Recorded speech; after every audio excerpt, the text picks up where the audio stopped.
ಶ್ರೀಮಾನ್ ಖಾಂದ್ರೆಯವರು ಬಹಳ ಪರಿಪೂರ್ಣವಾಗಿ ಸಮಗ್ರ ದೃಷ್ಟಿಯನ್ನು ಇಟ್ಕೊಂಡು ಎಲ್ಲ ಥರದ ಪರಿಸರದ ಬಗ್ಗೆ ಅವರು ಈಗ ಒಂದು ಒಳ್ಳೆಯ ಮಾತನ್ನು ಹೇಳಿದ್ದಾರೆ. ಇಷ್ಟು ಸಣ್ಣ ಅವಧಿಯಲ್ಲಿ you have got data in your hand, statistics in your hand. ನಿಮಗೆ ಎಷ್ಟು ದೊಡ್ಡ ಅರಿವಾಗಿದೆ. ಯಾಕೆಂದರೆ ಸಾಮಾನ್ಯವಾಗಿ ರಾಜಕಾರಣಿಗಳಿಗೆ ನಾವು ನೋಡ್ದಂಗೆ ಸಮಯ ಇರೋದಿಲ್ಲ, ಲೇಟಾಗಿ ಬರ್ತಾರೆ, ಬೇಗ ಹೋಗ್ತಾರೆ. ಆದರೆ ತಾವು ಬಹಳ ಸಮಾಧಾನದಿಂದ ಇದರ ಬಗ್ಗೆ ಬಹಳಷ್ಟು ನೀವು ತಿಳ್ಕೊಂಡಿದ್ದೀರಿ. ಆದ್ದರಿಂದ first big salute to you.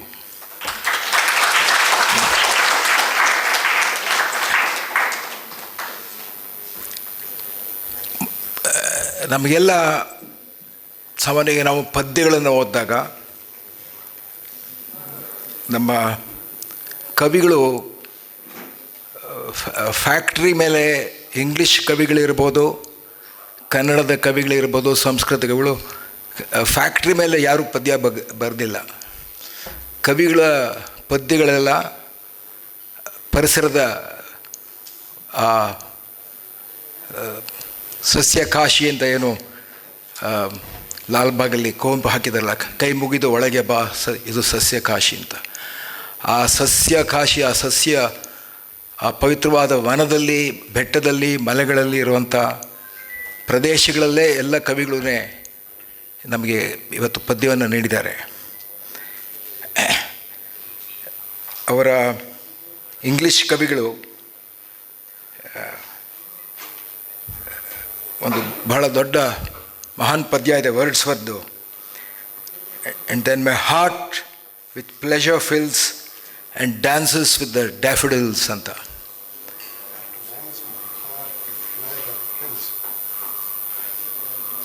My heart with pleasure fills and dances with the daffodils. They flash upon the inward eye, which is the bliss of solitude. ಅಲ್ಲಿದ್ದಾಗ ನನ್ನ ಹೃದಯ ಕುಣಿದಾಡುತ್ತೆ. ಆದರೆ ಮನೆಗೆ ಬಂದು ನಾನು ಒಬ್ಬನೇ ಇದ್ದಾಗ ದಟ್ ಇಸ್ ಆಲ್ಸೋ ನನಗೆ ಅತ್ಯಂತ ಸಂತೋಷವನ್ನು ಕೊಡುತ್ತೆ ಅಂತ. ಅದು ನಮ್ಮ ನಿಸಾರ್ ಅಹಮದರ ನಿತ್ಯೋತ್ಸವ ಇರ್ಬೋದು, ಅಥವಾ ಕುವೆಂಪು ಅವರ ಪದ್ಯಗಳಿರ್ಬೋದು. ಪ್ರತಿಯೊಬ್ಬರೂ ಪರಿಸರ ಅಥವಾ ರಾಮಾಯಣ ಓದಿದವರು, ಮಹಾಭಾರತವನ್ನು ಓದಿದವರು, ಅದರಲ್ಲಿ ಅತ್ಯಂತ ಕಾಳಿದಾಸನ ಬಗ್ಗೆ ತಿಳ್ಕೊಂಡಿರೋರು. ಅದರಲ್ಲಿ ಅತ್ಯಂತ ಉನ್ನತವಾಗಿರುವಂಥದ್ದೇನು ಅಂದರೆ ಪರಿಸರದ ಬಗ್ಗೆ ಇರುವಂಥ ಶ್ಲೋಕಗಳು, ಪದ್ಯಗಳು, ಗದ್ಯಗಳೂ ಇವೆ. ಅದನ್ನ ಯಾಕೆ ಹೇಳ್ತಿದ್ದೀನಿ ಅಂದರೆ ಇದು ಒಂದು ಥರದ ನಮಗೆ ಉಲ್ಲಾಸವನ್ನು ಕೊಡುತ್ತೆ. ಆದರೆ ಒಬ್ಬ ವಿಜ್ಞಾನಿ ಯಾರು ಸಂಶೋಧಕನಾಗಿ ಅದಲ್ಲದೆ ಒಬ್ಬ ಹೋರಾಟಗಾರನಾಗಿ, ಒಬ್ಬ ಬೋಧಕನಾಗಿ ಅತ್ಯಂತ ಮಹಾನ್ ಕೆಲಸವನ್ನು ಮಾಡಿರೋದರಲ್ಲಿ ಮಾಧವ್ ಗಾಡ್ಗಿಲ್. ಇವತ್ತು ನಮ್ಮವರಲ್ಲಿ ಸುಮಾರು ಜನ, ನನ್ನ ಮನೆ ಮಕ್ಕಳು ಸುಮಾರು ಜನ ಇವತ್ತು ನಾವು ಅಮೇರಿಕಾಗೆ ಹೋಗ್ತೀವಿ, ಫ್ರಾನ್ಸ್ಗೆ ಹೋಗ್ತೀವಿ. ಆದರೆ ಯಾಕೆ ಹೋಗ್ತೀವಿ? ಎಷ್ಟೋ ಜನ ನಾವು ಇಲ್ಲಿ ನಮ್ಮ ಕೆಲಸ ಇಲ್ಲ, ಇಲ್ಲೆಲ್ಲ ಲಂಚ ಇದೆ, ಕಷ್ಟಗಳಿವೆ, ಜಾತಿಯ ಹೋರಾಟ ಇದೆ ಅಂದ್ಬಿಟ್ಟು ನಾವೆಲ್ಲ ಬಿಟ್ಬಿಟ್ಟು ಬೇರೆ ದೇಶಗಳಿಗೆ ಹೋಗ್ತಾಯಿದ್ದೀವಿ. ಈಗಲೂ ಅಮೇರಿಕಾಗೆ ಭಾರತದಿಂದ 750,000 ಜನ, ಅಂದರೆ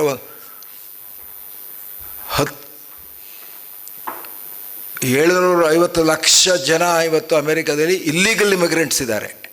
ಅದರಲ್ಲಾಗಲೇ ಮೊದಲನೇ ಸಲ ಈಗ ಟ್ರಂಪ್ ಅವರು ಅವ್ರಿಗೆ ಒಂದು 14,000 ಜನನ ಕಳಿಸಿದ್ರು, ಮೊನ್ನೆ ಕಳಿಸ್ತಾ ಇದ್ದಾರೆ. ಈಗಲೂ ಚೈನ್ ಹಾಕಿ ಅವ್ರಿಗೆ ಕಾಲ್ಗೆ ಇದು ಹಾಕಿ ಅವ್ರು ಹೋಗಿರೋರೆಲ್ಲ ನಮ್ಮ ದೇಶದ ಅತ್ಯಂತ ಜನ, ಬಡತನದಲ್ಲಿರೋರು ಕೆಲಸ ಹುಡ್ಕೊಂಡು ಹೋಗ್ತಿದ್ದಾರೆ.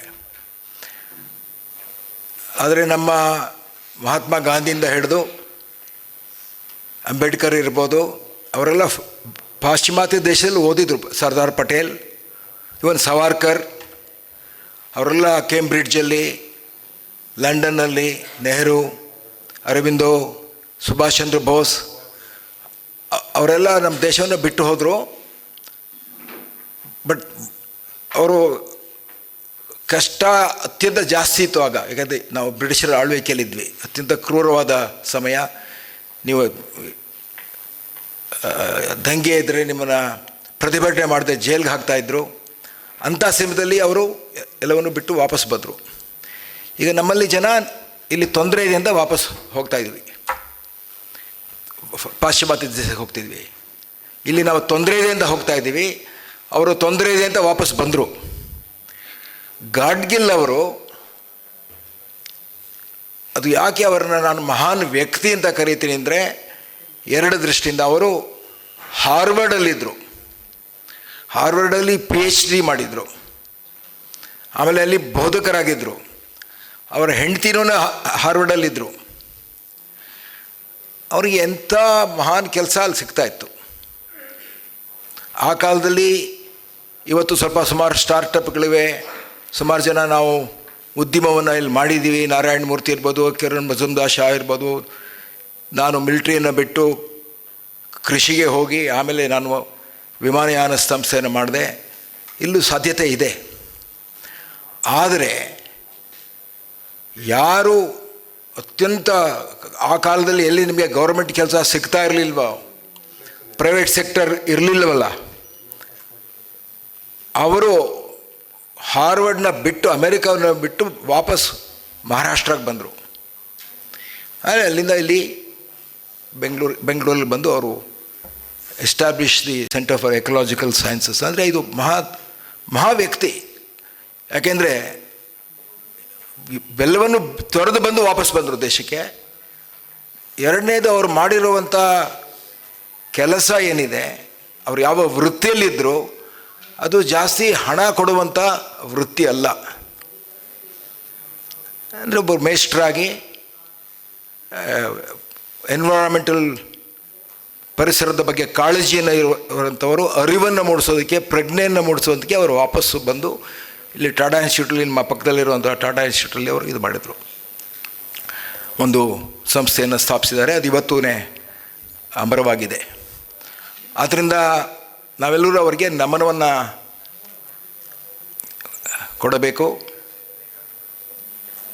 ನಾವು ಕೃತಜ್ಞರಾಗಿರಬೇಕು. ನಮ್ಮ ಖಂದ್ರೆ ಅವರು ಹೇಳಂಗೆ, ಇದು ನಮಗೆ ಕೊಟ್ಟಿರುವ ಸಾಲ, ಈ ಪ್ರಕೃತಿಯು ನಮಗೆ ಬಂದಿರುವಂಥ ಸಾಲ, ಅದನ್ನು ನಾವು ತೀರಿಸೋದು ಹೇಗೆ ಅಂದರೆ ಅದನ್ನು ನಮ್ಮ ಮಕ್ಕಳಿಗೆ ಸುರಕ್ಷಿತವಾಗಿ ಇಟ್ಟರೆ ಅದು ನಾವು it is A legacy that we can give. ಅದೇ ರೀತಿ ಕನ್ನಡದ ಪುಸ್ತಕದಲ್ಲಿ ನಿಮಗೆ ಇಂಗ್ಲೀಷಲ್ಲಿ ಬರೆದ್ರೆ ಸ್ವಲ್ಪ ಸೇಲ್ಸ್ ಆಗುತ್ತೆ, ದುಡ್ಡು ಬರುತ್ತೆ, ಬರೆದವನಿಗೆ ಬರುತ್ತೆ, ಪಬ್ಲಿಷರ್ಗೂ ಸ್ವಲ್ಪ ದುಡ್ಡು ಬರುತ್ತೆ. ಕನ್ನಡದಲ್ಲಿ ಇವತ್ತು ಕನ್ನಡದ ನಾವೆಲಿಸ್ಟ್ ಇರ್ಬೋದು, ಸಣ್ಣ ಕಥೆಗಳನ್ನು ಬರೆಯೋವಂಥವ್ರು ಇರ್ಬೋದು. ಅದನ್ನು ನಾನು ಈಗ ನನ್ನ 3ನೇ ಪುಸ್ತಕ ಕನ್ನಡಕ್ಕೆ ಬಂದಾಗ ಅವರು ನಾನು 1000 ಪುಸ್ತಕನ ಪ್ರಿಂಟ್ ಮಾಡ್ತೀನಿ ಅಂದರು.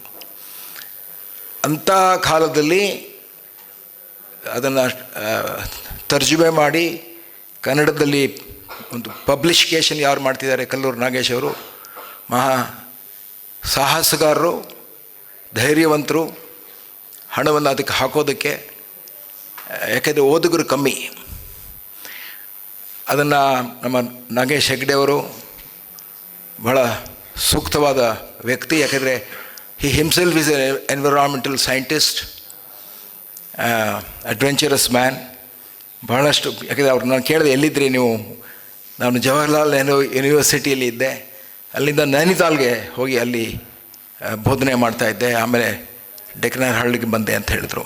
ಬಹಳ ವರ್ಷಗಳ ಕಾಲ ನಾವೆಲ್ಲ ಅವರ ಲೇಖನಗಳನ್ನು ಓದ್ತಾ ಇರ್ತೀವಿ. ಸೊ ನಿಮಗೂ ದೊಡ್ಡ ನಮಸ್ಕಾರ ನಾಗೇಶ್ ಹೆಗ್ಡೆ ಅವರೇ. ಯಾಕೆಂದರೆ ತರ್ಜುಮೆ ಮಾಡೋದು ಅಷ್ಟು ಸುಲಭ ಅಲ್ಲ. ಭಾಳ ನೀವು ಅದರ ಜೊತೆಗೆ ನಿಮ್ಮ ಪತ್ರಿಕೆಯಲ್ಲಿ ಪ್ರತಿ ವಾರ ಪ್ರತಿ ತಿಂಗಳಿಗಾದರೂ 1-2 ಸಲ ಆದರೂ ನಿಮ್ಮ ಲೇಖನಗಳು ಬರ್ತಾ ಇರುತ್ತೆ. ನಾವೆಲ್ಲ ನಿಮಗೆ ಕೃತಜ್ಞರು. ಯಾಕೆಂದರೆ ಒಂದು ಹತ್ತು ಈ 5 ಕೋಟಿ ಜನ ಕನ್ನಡ ಜನರಲ್ಲಿ ಒಂದು 10 ಜನ ಅದಕ್ಕಿಂತ ಸ್ಫೂರ್ತಿ ಪಡೆದ್ರೂ ಇದು ಸಾರ್ಥಕ ನೀವು ಮಾಡಿರೋ ಕೆಲಸ. ನಾನು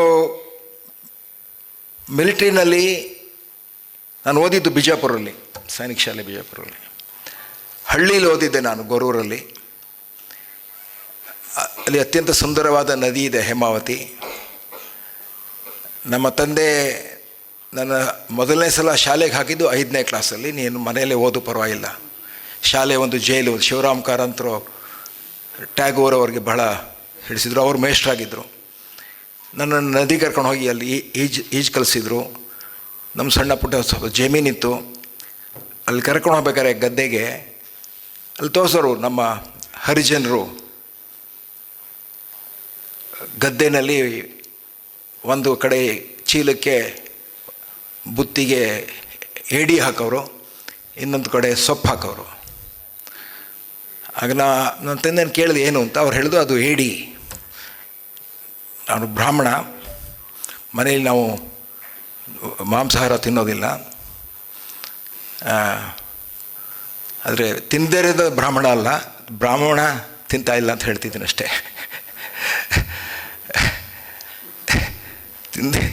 ತಿಂದೇ ಇರೋದ್ರಿಂದ ಬ್ರಾಹ್ಮಣ ಅಲ್ಲ ನಾನು. ಏನೇ ಅವನ ತಂದೆ ಒಂದು ಮಾತು ಹೇಳಿದ್ರು, ನೀನು ಮನೆಯಲ್ಲಿ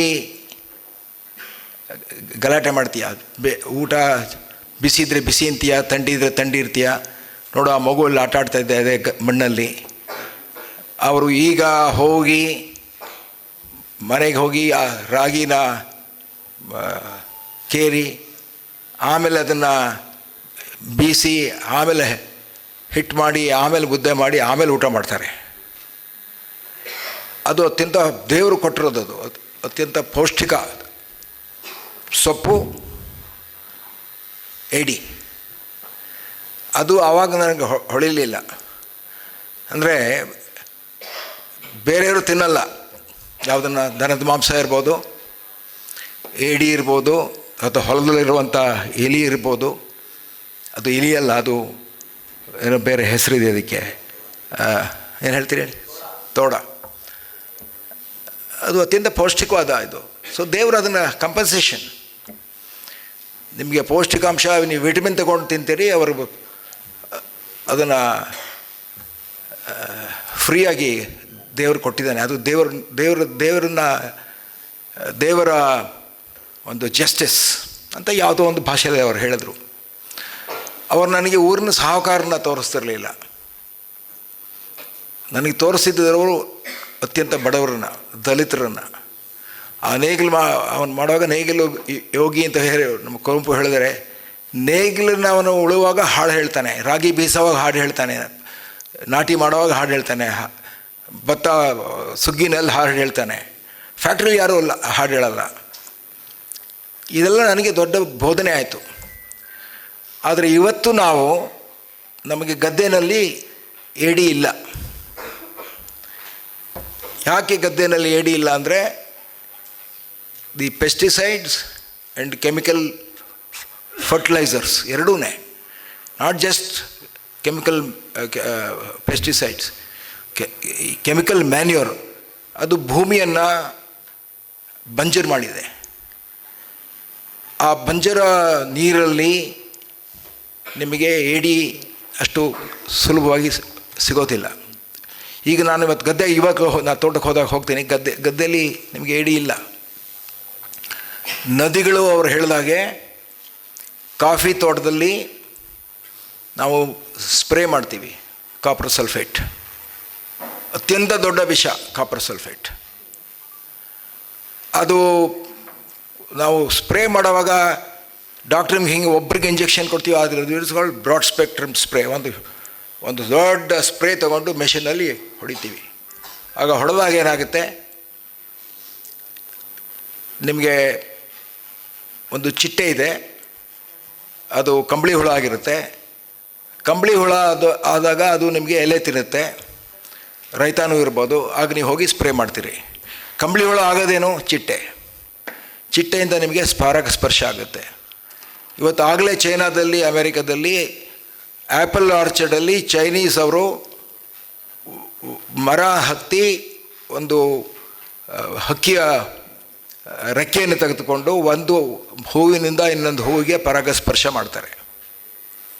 ಆ ಕಾಲಕ್ಕೆ ನಾವಾಗಲೇ ಬಂದುಬಿಟ್ಟಿದ್ದೀವಿ.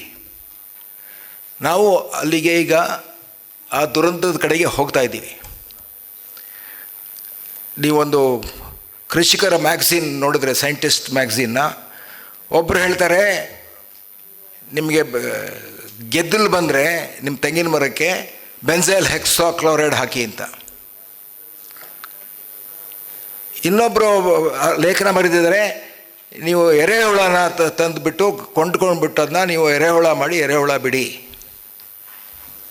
ನೀವು ಬೆನ್ಸೈಲ್ ಹೆಕ್ಸಾಕ್ಲೋರೈಡ್ ಹಾಕಿದರೆ ಒಂದು ಸಲ ಮಳೆ ಬಂದರೆ ಅದು ಮಣ್ಣೊಳಗಡೆ ಹೋಗುತ್ತೆ, ಆಗ ಅದು ಎರೆಹುಳನ ಸಾಯಿಸುತ್ತೆ. ಎರೆಹುಳ ರೈತನ ಬಂಧು ಅಂದರೆ ಎರೆಹುಳ ಅಂತಲ್ಲ, ಅದು ಮೆಟಫರ್, ಅದೊಂದು ಸಂಕೇತ. ಭೂಮಿ ಜೀವಂತವಾಗಿದೆ, ಅಲ್ಲಿ ಗೊದ್ದ ಇದೆ, 1000 ಥರದ ಗೊದ್ದ ಇದೆ. ಸೊ ನೀವು ಒಂದು ಚಿಟ್ಟೆ ನೋಡಿದ್ರೆ ಅದು ಮೊಟ್ಟೆ ಇಡೋದು ಎಲೆ ಅಡಿನಲ್ಲಿ. ಯಾಕೆಂದರೆ ಅದು ಬೇರೆ ಇದಕ್ಕೆ ಸಿಗದೇ ಇರಲಿ ಅಂತ. ಅದನ್ನು ತಿನ್ನೋದು ಯಾವುದು ಅಂದರೆ ಗೊದ್ದ. ನಿಮ್ಮ ಚಿಟ್ಟೆನ ಹಿಡಿಯೋದು ಯಾವುದು ಅಂದರೆ ಸ್ಪೈಡರ್. ಹೇಳ್ತೀವಿ ಸ್ಪೈಡರ್ಗೆ? ಜೇಡರ್ ಹುಳ. ಜೇಡರ್ ಹುಳ ನಿಮಗೆ ನೆಲದಲ್ಲಿದೆ, ಸ್ಪೈಡರ್ ವೆಬ್ ಈ ಲೆವೆಲಲ್ಲಿದೆ, ದೊಡ್ಡ ದೊಡ್ಡದು 2 ಮರಗಳ ಮಧ್ಯೆ ಇದೆ. ತೆಂಗಿನ ಮರದ ಮೇಲೆ ಹೋದರೆ ತೆಂಗಿನ ಮರದಲ್ಲಿದೆ. ಅದು ಎಲ್ಲ ಥರದ ಜೇಡಗಳು ಬೇರೆ ಬೇರೆ ಥರದ ಕೀಟಗಳನ್ನು, ಹಾರುವ ಕೀಟಗಳನ್ನ ಹಿಡಿಯುತ್ತೆ. ಇದನ್ನು ಯಾಕೆ ಹೇಳ್ತಿದ್ದೀನಿ ನಾನು ಅಂದರೆ, ನಾವು ಕಣ್ಣು ಮುಚ್ಕೊಂಡು ವಿಡಿಸೈಡ್ ಹೊಡೆದ್ರೆ, ಈಗ ಸುಮಾರು ರೈತರು ಜಮೀನನ್ನು ಉಳುಮೆ ಮಾಡ್ತಿಲ್ಲ, ಬಂದು ವಿಡಿಸೈಡ್ ಹೊಡಿತಾರೆ. ವಿಡಿಸೈಡ್ ಹೊಡೆದ್ರೆ ಜಮೀನಿನೊಳಗಡೆ ಏನೇನಿದೆ ಜೀವಂತ ವಸ್ತುಗಳು, ಆ ಜೀವಂತ ವಸ್ತುಗಳೆಲ್ಲ ಹೋಗುತ್ತೆ, ಜೀವಂತ ಪ್ರಾಣಿಗಳೆಲ್ಲ ಹೋಗುತ್ತೆ. ಸೊ ಇದು ನಮ್ಮೆಲ್ಲರ ಜವಾಬ್ದಾರಿ. ನಮಗೆ ವನ್ಯಜೀವಿ ಪ್ರಾಣಿಗಳು ಅದರ ಅರ್ಥ ಏನು ಅಂದರೆ, ಅದು ಬಹಳ ಮುಖ್ಯ. ಹುಲಿ, ಆನೆ, ಗೆಂಡಾಮೃಗ, ಜಿಂಕೆ, ವೆರಿ ಇಂಪಾರ್ಟೆಂಟ್. ಆದರೆ ಎಲ್ಲ ರೈತರ ಜಮೀನಲ್ಲಿ ಸಾವಿರಾರು ಥರದ ಬೇರೆ ಬೇರೆ ವೈಲ್ಡ್ ಲೈಫ್ ಇದೆ. ಆ ವೈಲ್ಡ್ ಲೈಫ್ ಅಂದರೆ ಅದು ಜೇನುಹುಳ ಇರ್ಬೋದು, ದುಂಬಿಗಳಿರ್ಬೋದು, ಗೊದ್ದಗಳಿರ್ಬೋದು, ಜೇಡರ ಹುಳ ಇರ್ಬೋದು, ಮೊಲ ಇದೆ, ಹಾವಿದೆ. ಇವೆಲ್ಲ wildlife of a farm. ಅದನ್ನು ನಾವು ಪ್ರೊಟೆಕ್ಷನ್ ಮಾಡಬೇಕು, ಅದನ್ನು ಸಂರಕ್ಷಿಸಬೇಕು. ಒಂದು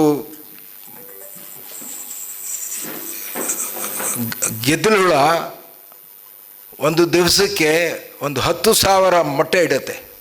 every day. It's like an army. ಅದರೊಳಗಡೆ ಒಂದು ಹೆಂಗೆ ಕ್ವೀನ್ ಬೀ ಅಂತ ಇದೆ, ಅದೇ ರೀತಿ ಒಂದು ರಾಣಿ ಗೆದ್ದಲು ಹುಳ ಇದೆ. ಅದಕ್ಕೆ ಒಂದೇ ಕೆಲಸ, ಟು ಪ್ರೊಡ್ಯೂಸ್ ಎಗ್ಸ್. ಅದು ಒಂದು ಶಕ್ತಿ, ಪ್ರಕೃತಿಯ ಶಕ್ತಿ. ನಾವು ಅದನ್ನು ಔಷಧಿ ಹೊಡೆದು ಸಾಯಿಸೋಕ್ಕಾಗಲ್ಲ. Will kill our cells. You can't kill the, you should not and you cannot kill. ಅದನ್ನು ನೀವು ಸಂಹಾರ ಮಾಡೋಕ್ಕಾಗೋದಿಲ್ಲ ಗೆದ್ದಲು ಹುಳ. ಅದು ಗೆದ್ದಲು ಹುಳ ಬೇಕು. ಇವತ್ತು ನಿಮ್ಮ ಒಂದು ಮರ ಇದ್ದರೆ ಕಾಡಲ್ಲಿ, ಆ ಮರವನ್ನು ಗೊಬ್ಬರವಾಗಿ ಮಾರ್ಪಾಡು ಮಾಡುವಂಥದ್ದು ಒಂದೇ ಶಕ್ತಿ ಇರೋದು, 2 ಶಕ್ತಿ. ಒಂದು ಫಂಗಸ್, ಬೂಷ್ಟೆ, ಇನ್ನೊಂದು ಗೆದ್ದಲು ಹುಳ. ನೀವು ಗೆದ್ದಲು ಹುಳನ ತೆಗೆದು ಬಿಟ್ಟರೆ ನಿಮಗೆ ಗೊಬ್ಬರಕ್ಕೆ ಮರಗಳು ಆಗೋದಿಲ್ಲ. ಸೊ ನಾವು ಪ್ರತಿಯೊಬ್ಬರೂ ನಮ್ಮ ಪರಿಸರವನ್ನು ಎಲ್ಲ ಥರದಲ್ಲೂ ನಾವು ಕಾಪಾಡಬೇಕು. ಆದರೆ ಇದೊಂದು ಬಹಳ ಹಿಂದಿನ ಕಾಲದಿಂದ ಬಂದಿರುವಂಥ ಒಂದು ನಮಗೆ ಪ್ರಗತಿ ಬೇಕು, ಅಭಿವೃದ್ಧಿ ಬೇಕು, ಇನ್ನೊಂದು ನಮಗೆ ಸಂರಕ್ಷಣೆ ಬೇಕು. ಇವ್ರನ್ನ ಹೇಳ್ತಾಯಿದ್ರು, ಹಳ್ಳಿಯಿಂದ ಬಂದಿದ್ದೀನಿ ಅಂತ. ನಮ್ಮ ಊರಲ್ಲಿ ನಾನು ಬೆಳೆದಾಗ ನಮ್ಮಲ್ಲೊಬ್ಬರಿದ್ದು ಸಾಹುಕಾರ ಸಂಪತ್ತಯ್ಯಂಗಾರ್ ಅಂತ, ನಮ್ಮ ತಂದೆ ಮೇಷ್ಟ್ರು ಅದೇ ಊರಲ್ಲಿ. ಆದರೆ ನಮ್ಮ ಮನೇಲಿ ಇದ್ದಿದ್ದು 2 ಬೆತ್ತದ ಕುರ್ಚಿ, 4 ಪಂಚೆ ಇತ್ತು ನಮ್ಮ ತಂದೆಗೆ, 2 ಬೆತ್ತದ ಕುರ್ಚಿ, ಬಾಕಿಯವರೆಲ್ಲ ಚಾಪೆ. ಇವತ್ತು ನಾವೇ ನೋಡ್ದಂಗೆ ನಾವು ಪರಿಸರವಾದಿಗಳಾಗಿದ್ರೂ ನಮ್ಮ ಮನೇಲಿ ಎ ಸಿ ಇದೆ, ನಾವು ಕಾರಲ್ಲಿ ಬರ್ತೀವಿ ಫಂಕ್ಷನ್ಗೆ, ನಾವು ಮನೇಲಿ ಇರುವಂಥ ವಾರ್ಡ್ರೋಬ್ ಎಲ್ಲ ಪ್ಲೈವುಡ್ಡು. ಸೊ ಭಾಳ ಸುಲಭ, ಬುಲ್ಡೋಸರ್ ತಂದು ಕಾಡನ್ನು ಕಡಿದು ಅದನ್ನು ಪೌಡ್ರ್ ಮಾಡಿ ಪ್ಲೈವುಡ್ ಮಾಡೋದು ತುಂಬ ಸುಲಭ. ನಮ್ಮ ಲೈಬ್ರರಿಗಳಲ್ಲೆಲ್ಲ ಬರೀ ಪ್ಲೈವುಡ್ಡೇ ಇರೋದು, ಇಲ್ಲಿ ನೀವು ಎಲ್ಲಿ ನೋಡೋದು ಬರೀ ಪ್ಲೈವುಡ್ಡೇ ಇರೋದು. ನಾನು ನಿಂತಿರೋ ಇದು ಪ್ಲೈವುಡ್ಡೇ. ಈಗ ಪ್ರತಿಯೊಬ್ಬನೂ ಅತ್ಯಂತ ಕಮ್ಮಿ ಆದಾಯ ಇರೋಂಥವನು, ಅವರೆಲ್ಲರೂ ನನಗೆ ವಾರ್ಡ್ರೋಬ್ ಬೇಕು, ಬೀರುಗಳು ಬೇಕು, ಫರ್ನಿಚರ್ ಜಾಸ್ತಿ ಬೇಕು ಅಂತ ಆದರೆ ನನಗೂ ಎ ಸಿ ಬೇಕು. ಆಗ ಪರಿಸರಕ್ಕೆ ಇನ್ನಷ್ಟು ಘಾತ ಆಗುತ್ತೆ. ಆದರೆ ನಾವು ಏರ್ ಕಂಡೀಷನಲ್ಲಿ ಕೂತ್ಕೊಂಡು, ನಾನು ಕಾರಲ್ಲಿ ಬಂದು, ನಾವು ಎನ್ವಿರಾನ್ಮೆಂಟಲ್ ಟೆರರಿಸ್ಟ್ ಅಂತ ಏನು ಹೇಳ್ತಾರೆ ಅದು ಆಗಬಾರ್ದು. ಆದರೆ ನಾವು ಯಾವ ರೀತಿ ಎಲ್ಲರಿಗೂ ಇದನ್ನು ಕೊಡಬೇಕು, ಯಾಕಂದರೆ ಅವ್ರು ಕೇಳ್ತಾರೆ, ನನಗೂ ಕಾರ್ ಬೇಕು, ನನಗೂ ಸ್ಕೂಟ್ರ್ ಬೇಕು, ಇದನ್ನು ನಾವು ಅರಿಕೆ ಮಾಡ್ಕೋಬೇಕು. ಯಾಕೆಂದರೆ ನಮ್ಮ ಈಗ ಗಾದ್ಗಿಲ್ ರಿಪೋರ್ಟ್ಗೆ ಅತ್ಯಂತ ಮಹಾನ್ ಕೃತಿ ಅದು, ವೆಸ್ಟರ್ನ್ ಘಾಟ್ಸ್, ನೀಲಗಿರಿ ಬಯೋಸ್ಫಿಯರ್ ಎರಡಕ್ಕೂ ಬರೆದಿದ್ದಾರೆ ಅವರು. ಅವರ commission, Western Ghats commission report, Kasturirangan ಅವರು ದೊಡ್ಡ ವ್ಯಕ್ತಿ, IAS ಸೈಂಟಿಸ್ಟ್. ಆದರೆ Kasturirangan report water down the Gadgil report. ಯಾಕೆಂದರೆ ಗಾದ್ಗಿಲ್ ರಿಪೋರ್ಟ್ ಅದು ಎಷ್ಟು ಸ್ಟ್ರಿಕ್ಟ್ ಆಗಿತ್ತು ಅಂದರೆ ವೆಸ್ಟರ್ನ್ ಘಾಟ್ಸಲ್ಲಿ ಏನೂ ಮಾಡೋಕ್ಕಾಗಲ್ಲ. ಸೊ ಅಲ್ಲಿ ವೆಸ್ಟರ್ನ್ ಘಾಟ್ಸಲ್ಲಿ ಇರೋರು ಕೆಲವರು ಪರಿಸರವಾದಿ ಇದ್ದಾರೆ, ಕೆಲವರು ಅಭಿವೃದ್ಧಿಗಿದ್ದಾರೆ. ನಿಮ್ಮ ಮಂತ್ರಿಮಂಡಲದ್ದು ಹಾಗೆ, ಈ ಕಡೆ ನನಗೆ ಡ್ಯಾಮ್ ಬೇಕು, ಕೆಂಪೊಳೆ ಬೇಕು. ಸೊ ಈ ಸಂಘರ್ಷ ಬಹಳಷ್ಟು ಅಗ್ರಿಕಲ್ಚರ್ ಬಂದಷ್ಟು ದಿವಸದಿಂದ ಇದೆ. There is a conflict between ಪ್ರಗತಿ, ಅಡ್ವಾನ್ಸ್ಮೆಂಟ್, ಟೆಕ್ನಾಲಜಿ ಆ್ಯಂಡ್ ಸಂರಕ್ಷಣೆ. ಅದು ಎಲ್ಲ ಥರದಲ್ಲೂ, ಬರೀ ಕಾಡಲ್ಲ, ನಮ್ಮ ಸಂಸ್ಕೃತಿ ಇರ್ಬೋದು, ಟೆಲಿವಿಷನ್ ಇರ್ಬೋದು, ಓದುವುದು ಇರ್ಬೋದು. ನಾವು ಓದುವುದನ್ನು ಕಳ್ಕೊಂಡಿದ್ದೀವಿ ಈಗ. ಇದು ಎಲ್ಲ ಥರದಲ್ಲೂ ಇದೆ. ಇದು ಬಹಳ ನಾವು ಆಳವಾಗಿ ಚಿಂತನೆ ಮಾಡಬೇಕು. ಅದನ್ನು ಯಾವ ರೀತಿ ನಾವು ಎಲ್ಲರೂ ತೆಗೆದುಕೊಂಡು ಮುಂದಕ್ಕೆ ಹೋಗಬೇಕು ಅಂತ. ಈಗ ನಾನು ಹೀಗೆ ಒಂದೆಲ್ಲ ಭಾಷಣ ಮಾಡುವಾಗ ಯಾರು ಅವ್ರು ಹೇಳಿದ್ರು, ಏನು ಕ್ಯಾಪ್ಟನ್ ನೀವು ಹೆಲಿಕಾಪ್ಟರ್ ಕಂಪ್ನಿ ಇಟ್ಟಿದ್ದೀರಿ, ಅದು ಅತ್ಯಂತ ಎನ್ವಿರಾನ್ಮೆಂಟಲಿ ಡ್ಯಾಮೇಜಿಂಗ್. ಬಿಕಾಸ್ ಪ್ಲೇನು 40,000 ಅಡಿ ಹೋದಾಗ ಅದು ಓಝೋನ್ಗೆ ಎಫೆಕ್ಟ್ ಮಾಡುತ್ತೆ. Ozone is A very protective, ಅವ್ರು ನಾಗೇಶ್ ಹೆಗ್ಡೆ ಅವ್ರಿಗೆ ಗೊತ್ತು.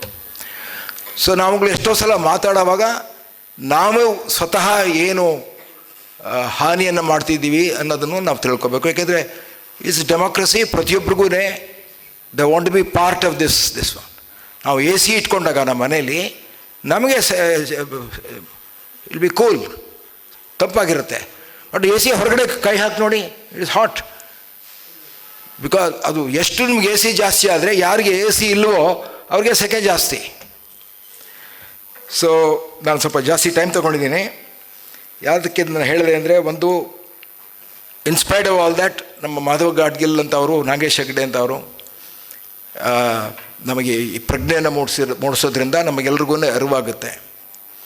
ಈಗ ನಾವು ಯಾವ ಹಿಮಾಲಯದಿಂದ ಹಿಡಿದು ಯಾವ ಸಾಗರ ಮಹಾಸಾಗರಕ್ಕೆ ಹೋಗಿ, ಯಾವ ಹಳ್ಳಿಗೆ ಹೋಗಿ, ಯಾವ ನೀವು ನ್ಯಾಷನಲ್ ಪಾರ್ಕಿಗೆ ಹೋಗಿ, ನಿಮ್ಗೆ ಅಲ್ಲಿ ಪ್ಲಾಸ್ಟಿಕ್ ಕಾಣುತ್ತೆ. ಆದರೆ ನಾನು ಎಷ್ಟೋ ಸಲ ಕಬ್ಬನ್ ಪಾರ್ಕ್ ಹೋಗ್ತಾ ಇರ್ತೀನಿ, ಅಲ್ಲೊಂದು ಸೀಬೆಹಣ್ಣು ತೊಗೋತಾನೆ, ಪ್ಲಾಸ್ಟಿಕಲ್ಲೇ ಕೊಡೋದು ಅವನು. ನನಗೆ ಮನಸ್ಸಲ್ಲಿಲ್ಲ ಒಂದು ಬ್ಯಾಗ್ ಇಟ್ಕೊಂಡು ಹೋಗ್ಬೇಕು ಜೋಬಲ್ಲಿ ಅಂತ. ಸೊ ನಾವು ಪ್ರತಿಯೊಬ್ಬರೂ ನಮಗೆ ಎಷ್ಟು ಆಗುತ್ತೋ ಅಷ್ಟು ಸಾಧ್ಯ ನಾವು ಮಾಡಿದ್ದು ನಾವು ಮಾಡುವಂಥ ಒಂದು ನಮಗೆ ಪ್ರೇರಣೆ ಕೊಡಲಿ ಭಗವಂತ. ನಿಮ್ಮ ಪುಸ್ತಕ ನಮಗೆ ಆ ಪ್ರೇರಣೆಯನ್ನು ಕೊಡಲಿ, ನಿಮಗೆಲ್ರಿಗೂ ಆ ಪ್ರೇರಣೆಯನ್ನು ಕೊಡಲಿ ಅಂತ ನಾನು ಹೇಳಿ, ನನಗೆ ಕರೆದಿದ್ದಕ್ಕೆ ಭಾಳ ನಾನು ಚಿರಋಣಿ. Thank you.